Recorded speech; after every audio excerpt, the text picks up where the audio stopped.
Olá, eu sou Vinícius Moreira, professor de pediatria e editor-chefe do AFIA Ped Papers.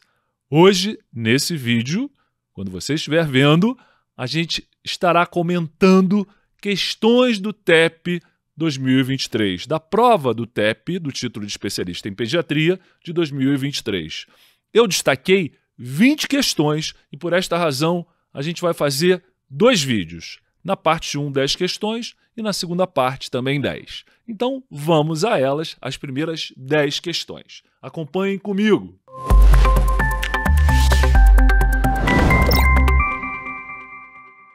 Primeira delas. Adolescente masculino de 13 anos e 10 meses em acompanhamento ambulatorial, após 3 medidas da pressão arterial, de acordo com a orientação da SBP, 3 medidas, apresenta valor de 130 por 85 milímetros de mercúrio como média destas medidas. Considerando que para este adolescente os percentis 50, 90, 95 e 95 mais 12, ele dá na prova os valores, sendo respectivamente 108 por 62, 121 por 75, 125 por 78, 137 por 90, qual é o diagnóstico? Uma emergência hipertensiva, uma pressão arterial normal alta, uma normotensão ou hipertensão arterial. Muito bem. Vou repetir para a gente o percentil que o valor médio da pressão do nosso paciente, que é 130 por 85, apresenta. O percentil 95 corresponde a valores de 125 por 78.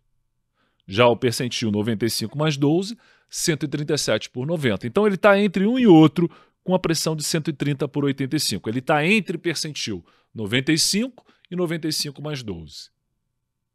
Quando ele está abaixo de 90 de percentil, ele tem uma normotensão. Entre 90 e 95 já é uma pressão elevada. Mas a hipertensão é considerada exatamente no ponto que ele está, entre percentil 95 e 95 mais 12. A partir do 95 mais 12, ele já teria hipertensão grave, ou estágio 2. Então, o nosso gabarito é hipertensão arterial apenas. Algo que pode gerar alguma polêmica é que a partir de 13 anos, e o nosso paciente tem 13 anos e 10 meses, você pode usar números fixos ao invés de percentis. Acontece que a partir de 130 por 80, e o nosso paciente tem 130 por 85, já é percentil 95, já é hipertensão arterial. E a partir de 140 por 90 seria hipertensão grave. Ele não chegou a tanto. Então, tanto por uma forma de avaliar por percentis para crianças até 13 anos, como avaliando por valores absolutos de pressão para crianças acima de 13 anos, o nosso paciente se encontra na mesma posição. Então, não tem polêmica no gabarito, só na forma de chegar a ele. Mas o gabarito é hipertensão arterial. Segunda questão. Quais vacinas não podem ser aplicadas a um lactente com imunodeficiência primária? Muito bem. Antes de eu passar as alternativas, né, o possível gabarito está nela, com certeza, a gente tem que pensar o seguinte: paciente que tem imunodeficiência primária não deve tomar o quê? Vacinas com agentes vivos. Então, qualquer vacina com agente vivo não pode ser feita para um lactente com imunodeficiência primária. Na letra A, ele já começa com pneumo 10. A vacina contra o pneumococo, ela é feita com a cápsula polissacarídica com um adjuvante, um componente proteico para estimular a resposta imune, mas ela não é feita com o pneumococo vivo atenuado. Então, é uma vacina que pode ser aplicada a um imunodeficiente. Então, a letra A já não é. Na segunda opção, a gente tem tríplice viral, sarampo, cachumba, rubéola, todas com vírus vivos atenuados. Rotavírus, vírus vivo atenuado. BCG, bacilo de Calmette-Guerin, Mycobacterium bovis, atenuado. Polioral, vacina contra polioral é com vírus vivo atenuado, vírus da polio. Febre amarela, vírus vivo atenuado. Varicela, vírus vivo atenuado. Então, na letra B, todos os agentes são vivos, mesmo que atenuados. Então, não podem ser feitos para um paciente com imunodeficiência. Letra B já é o gabarito. Vamos olhar as outras. Na letra C, eu tenho lá um hemófilos influenza, cuja composição não é com um hemófilos vivo. E na letra D, eu tenho a famosa Coronavac contra o SARS-CoV-2, que também não é com vírus vivo atenuado. Então, a letra D também está fora. Gabarito, letra B de bola. Questão 3. A infecção congênita que está mais relacionada a hiperproteínorraquia e corioretinite intensa é toxoplasmose congênita, citomegalovírus, rubéola congênita ou sífilis congênita. Repetindo, qual a infecção congênita tem relação com corioretinite? Vamos lá. Pensa numa tabelinha com as principais infecções congênitas. Vamos deixar a sífilis um pouco de lado, porque ela tem tantas características próprias, né? Como periostite, osteocondrite, nariz em cela e por aí vai. Vamos partir para as outras. Fazer um diagnóstico diferencial entre toxoplasmose, citomegalovírus, herpes e rubéola. Quais são as características de livro do citomegalovírus congênito? Eu tenho microcefalia, cabeça pequena. Eu tenho calcificações periventriculares. Vou dar destaque no periventriculares para fazer diagnóstico diferencial com a toxoplasmose, que também dá calcificações só aqui espalhadas, grosseiras. Então, calcificações periventriculares e surdez. Citomegalovírus, CMV, aquela história, CMV, mas eu não te ouço. Não esquecemos mais que o citomegalovírus leva à surdez como sequela crônica. Tratamento do CMV congênito, ganciclovir. Toxoplasmose. Tríade de Sabin com hidrocefalia, calcificações cerebrais e corioretinite. Então a gente já achou o gabarito. Corioretinite é na toxocongênita que trata-se com sulfadiazina, com pirimetamina e usa-se o ácido folínico porque essas primeiras drogas interferem no metabolismo do ácido fólico. Herpes. Lesões vesiculares, geralmente na face, próximo do olho.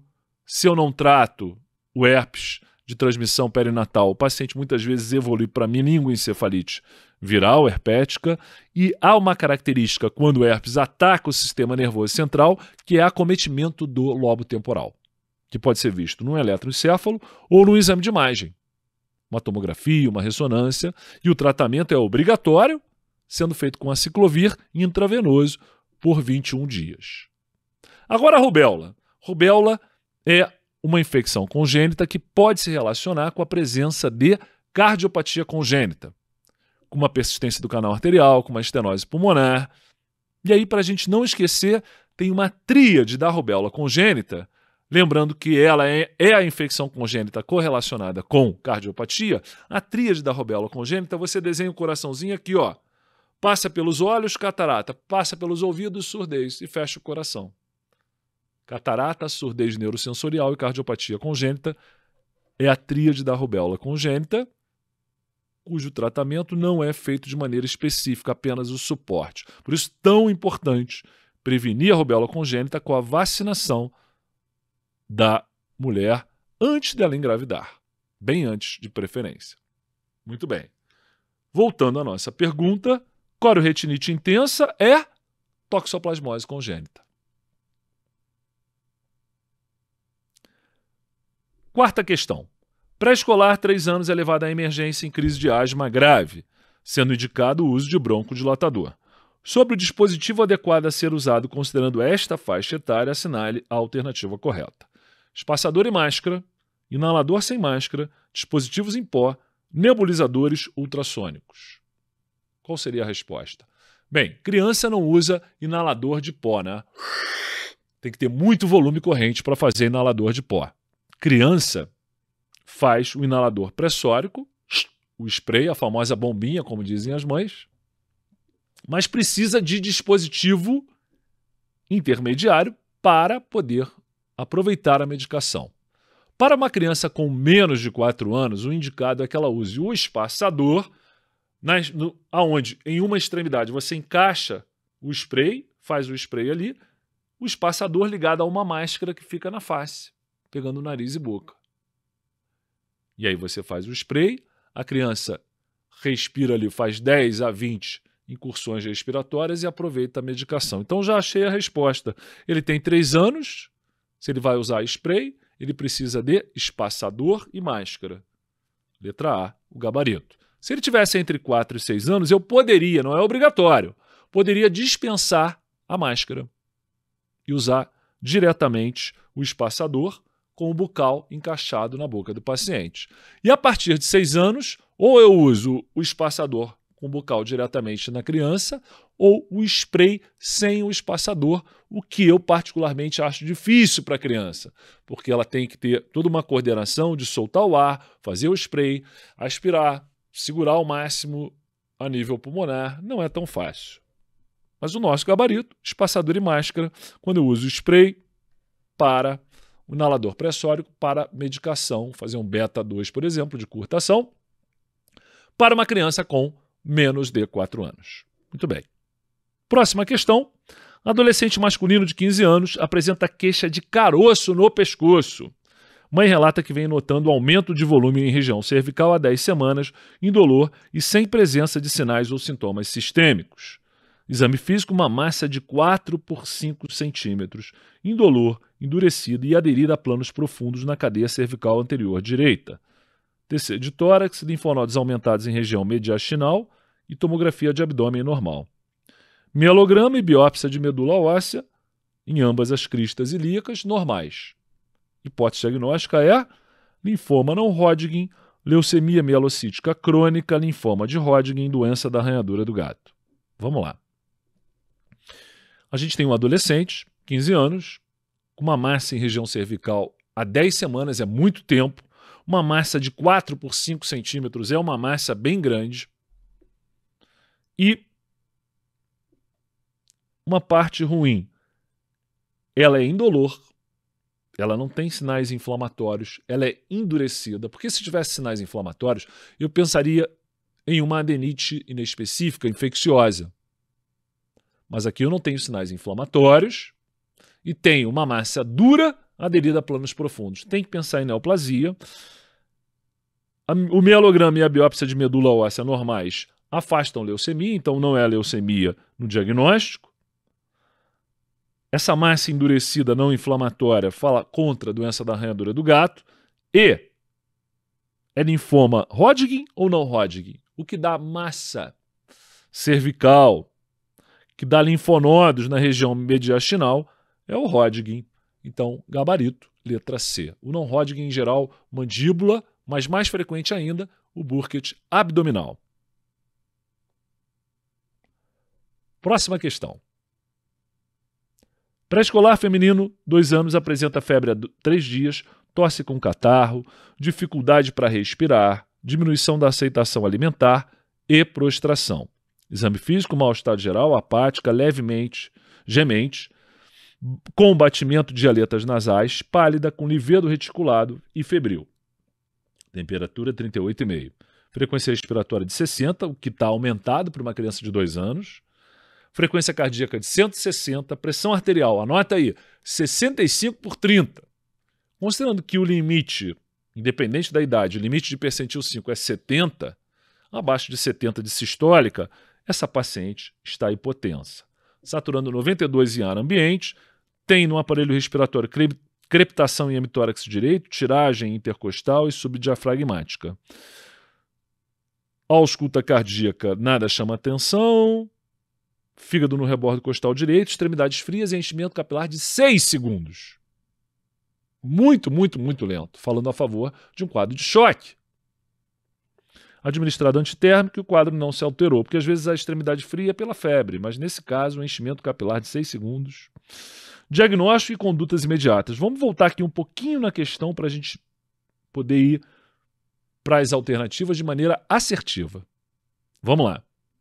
A gente tem um quadro respiratório evoluindo com crepitação, tiragem, intercostal e subdiafragmática. Então eu tenho dispneia, taquidispneia, tenho sinal clínico de pneumonia, uma crepitação em hemitórax direito, e o paciente está hipotenso e enchimento capilar muito lentificado. Então, uma pneumonia mais um choque. Choque com hipotensão. Então, na opção A, um choque hipovolêmico, não pensaria num choque hipovolêmico. Não tem história compatível com choque hipovolêmico. Um choque cardiogênico por pneumonia, e aí eu tenho que entubar, acesso vascular, restrição hídrica. Letra C, choque séptico por foco pulmonar. Essa está muito boa, essa opção.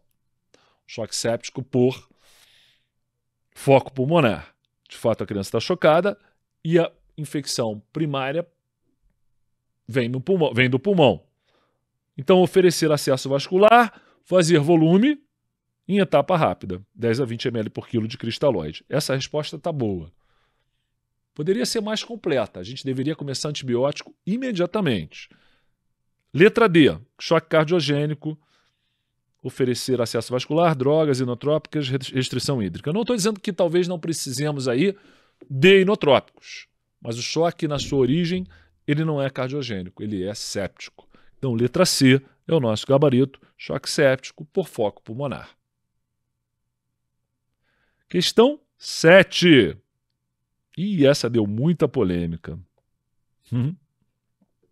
Recém-nascido, idade gestacional de 38 semanas, peso de nascimento 2.800, Apgar 9,10, não necessitou de manobras de reanimação na sala de parto. Até aí, tudo ótimo. E aí, ele tem uma bolsa rota 20 horas antes do parto. Muito tempo. Mas a pesquisa do estreptococo do grupo B é negativa, sem relato de febre materna. Ao exame, frequência de 40, frequência respiratória, cardíaca 140, eupneico, ativo, corado, saturando 98 em ar ambiente, ausculta cardiorrespiratória normal, tempo de enchimento capilar normal. De acordo com a SBP, é indicado como boa prática, coleta de hemograma e observação, avaliação clínica seriada por 48 horas, coleta de uma hemocultura e líquor, iniciar antibiótico terapia de imediato. Bem, qual é a polêmica dessa questão? Vamos lá. Se eu for olhar o Nelson, por exemplo, ele vai enfatizar que quando a mãe é colonizada pelo estrépito do grupo B, isso observado através de SUAB, colhido entre 35 e 37 semanas de gestação, há indicação de fazer profilaxia antibiótica intraparto para reduzir o risco da transmissão vertical, periparto, do estrépito do grupo B. Esse antibiótico tem que ser iniciado pelo menos 4 horas antes do nascimento da criança. Quando eu não tenho SUAB, não identifico se há ou não colonização materna perineal pelo estrépito B, o SUAB seria vaginal e retal, muito bem, do períneo.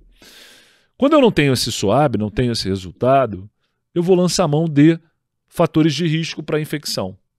Prematuridade, a nossa criança não é prematura, 38 semanas, febre materna não tem, e um componente dos dois, de mãe e criança, bolsa rota, há pelo menos 18 horas. Alguns consideram até 12 horas já como um risco bem grande. Essa criança tem 20 horas de bolsa rota. A bolsa rota é um risco para a infecção. Mas como é que ela vai fazer uma infecção pelo estrépito B se a mãe não está colonizada? Então, se eu usar o protocolo recomendado no Nelson, se não tem colonização, esqueça a profilaxia. E aí como é que eu faço com a criança? Eu apenas observo a criança clinicamente por 48 horas, sem coletar hemocultura, líquor, começar antibiótico, nada disso. Nem colho hemograma, nem observação. Então, essa é a conduta padrão do Nelson. Ao mesmo tempo, eu sei que muitos serviços de neonatologia consideram que se a bolsa é rota por muito tempo, alguns consideram até 12 horas já como muito tempo, haverá necessidade de coleta de hemogramas seriados, independente de colonização da mãe pelo estrépito B ou não, para tentar identificar alguma infecção neonatal precoce. Mas isso é rotina de serviço. Vamos olhar então para a SBP, o que a SBP fala, porque é nisso que o enunciado se baseia, de acordo com as recomendações da SBP. A SBP tem uma publicação, um documento científico, que fala sobre infecção neonatal precoce, onde diz que se a criança tem mais do que 34 semanas de idade gestacional ao nascimento, os outros fatores de risco não tem tanta relevância. E se a mãe não tem SWAB positivo, não há necessidade de intervenção como coleta de sangue, e sim apenas a observação clínica por 48 horas, que é o nosso gabarito, letra B. Então, se a gente seguir a própria SBP ou o Nelson, a gente vai acertar. Questão 8. Em relação aos critérios de classificação para o diagnóstico de AIJ, artrite idiopática juvenil, na faixa etária pediátrica, de acordo com o Departamento Científico de Reumatologia da SBP, assinale a correta. Então, critério para diagnóstico de AIJ em pediatria. Presença mandatória de autoanticorpos. Início das manifestações após 16 anos, inflamação em mais de uma articulação, duração da artrite maior que 6 semanas. Vamos lá. Presença mandatória de autoanticorpos, não é obrigatório. Tira essa. Início das manifestações na AIJ após 16 anos. É ao contrário, é abaixo de 16 anos para eu fazer diagnóstico de juvenil. Inflamação em mais de uma articulação, não basta uma articulação. Sendo que até 4 articulações acometidas, ela é oligoarticular. A partir de 5, poliarticular. Duração da artrite maior que 6 semanas é critério para artrite idiopática juvenil. É o nosso gabarito. Próxima questão. Recém-nascido, idade gestacional de 38 semanas, apigar 9,10, peso de nascimento 13,500. Até aí está tudo bem. A termo, bom apigar, peso de nascimento ali em limite superior. Não precisou de manobra de reanimação na sala de parto. Está em alojamento conjunto, com 24 horas de vida, frequência respiratória de 80, uma frequência alta. Respiratória. Frequência cardíaca 180, palidez 2 cruzes em 4, cianose 1 guial, 1 cruz em 4, ausculta respiratória sem alterações, ou seja, não tem sopro. Pulsos femorais não são palpáveis. Saturação de oxigênio 90. Hipótese diagnóstica é comunicação interventricular, o famoso CIV, coartação crítica da aorta, persistência do canal arterial, comunicação interatrial. Nenhuma dessas cardiopatias citadas é cianótica. Apesar do paciente estar com uma saturação de 90 em ar ambiente. Provavelmente está perfundindo mal. Então, qual seria a cardiopatia provável desse paciente, ou pelo menos uma hipótese? Ele tem uma alteração hemodinâmica, apesar de não ter sopro, está taquicárdico, taquipneico, tem uma palidez, tem cianose. Isso pode relacionar-se a um distúrbio hemodinâmico. E tem um detalhe do exame físico que a gente não pode deixar passar. Pulsos femorais não são palpáveis. Quando os pulsos femorais não são palpáveis, a minha primeira hipótese é uma obstrução ao fluxo da aorta. Ou seja, uma coartação crítica da aorta é o nosso gabarito. Letra B, gabarito. Última questão dessa sessão, desse vídeo. Não deixem de ver o próximo. Questão 10. Mãe traz a consulta lactente de 2 meses em aleitamento materno exclusivo. Relata que realizou a vacina contra a febre amarela horas antes da consulta, pois irá viajar em 15 dias para uma área endêmica. O pediatra deve interromper o aleitamento materno por 4 semanas, manter o aleitamento materno exclusivo, interromper o aleitamento materno por 10 dias ou manter o aleitamento e iniciar a fórmula de partida. Vamos lá. Vacina da febre amarela pode ser feita em puérpera que está amamentando seu filho, uma mãe que está amamentando seu filho de maneira exclusiva, seu lactente que tem menos de 6 meses? Não pode ser feita. Não deve ser feita, melhor dizendo. Porque a criança está em aleitamento exclusivo, todo o alimento que ela recebe, que é em grande volume, é pelo leite materno. A mãe, fazendo a vacina da febre amarela, que é com vírus vivo atenuado, pode ocasionalmente permitir, pode recebendo esse vírus atenuado, pode acontecer do vírus passar pelo leite e causar doença na criança. O que não é só teoria, já aconteceu na prática. Então, a princípio, se a mãe está amamentando sua criança, seu pequeno lactente, seu lactente jovem, com menos de 6 meses de idade, de maneira exclusiva, ela não deve tomar a vacina contra a febre amarela. Mas precisou, porque ia para a área endêmica, a criança tem 2 meses, o que fazer? O recomendado, nesse caso, se a mãe tomou a vacina contra a febre amarela, nesse caso de amamentação exclusiva de um lactente com menos de 6 meses, interrompe-se o aleitamento materno. A grande questão é, por quanto tempo? Por 10 a 28 dias, segundo o site do Ministério da Saúde na internet. 10 a 28 dias de interrupção. A gente é pediatra, a gente quer o menor tempo possível sem aleitamento. Então 10 dias é um ótimo gabarito. Interromper o aleitamento materno por 10 dias é o gabarito. Mas eu acho que a banca se arriscou colocando na letra A interromper o aleitamento por 4 semanas, porque pelo Ministério da Saúde essa interrupção deve ser de 10 a 28 dias. Então interromper por 4 semanas não está errado, embora não adequado. Melhor é interromper pelo menor tempo possível. Então, essa questão possibilitou polêmica. Mas acredito que a maioria das pessoas realmente marcou a letra C, interromper por 10 dias, que é o ideal, interromper pelo menor tempo possível, e não houve tanta reclamação assim com a SBP, mas se arriscaram. Muito bem. Assim a gente encerra as nossas primeiras 10 questões. Não deixe de nos acompanhar por aqui pelo YouTube, na nossa página do Instagram, AFIAPED Papers, e assista também a parte 2, com mais 10 questões da prova do TEP 2023. Até a próxima.